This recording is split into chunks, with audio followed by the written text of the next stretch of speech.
தலையில் பிறந்தவன், நெஞ்சில் பிறந்தவன், காலில் பிறந்தவன், தொடையில் பிறந்தவன், இந்த ஏற்றத்தாழ்வுகள் உண்டு என்று நாங்கள் ஒத்துக்கொண்டால் எங்களை விட்டு விடுவார்கள். ஆனால் அப்படி நாங்கள் சொல்ல முடியாது. சொன்னால் அல்லாஹ் எங்களை மன்னிக்க மாட்டான். இந்த அநீதியை நிறுத்த எங்களால் முடியும். ஆனால் அவனுடைய அடிக்கு பயந்து அநீதியை ஒத்துக்கொள்ளுகின்ற மானங்கெட்ட சமுதாயமாக நாங்கள் இருக்க விரும்பவில்லை. மானத்தோடு சாவோம் அல்ல, வாழ்ந்து காட்டுவோம். முன்னால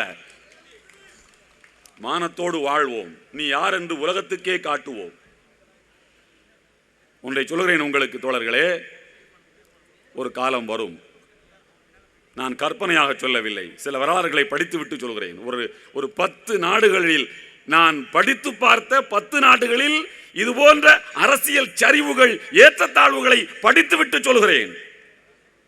ஒரு காலம் வரும், இவர்களெல்லாம் கொள்ளையடித்த பணத்தை கொண்டு போய் எங்கேயாவது, இந்த நித்யானந்தாவா யாரோ ஒரு சாமியார் தீவுகளை வாங்கி, நம்ம சாமியார் தான் இருக்கார,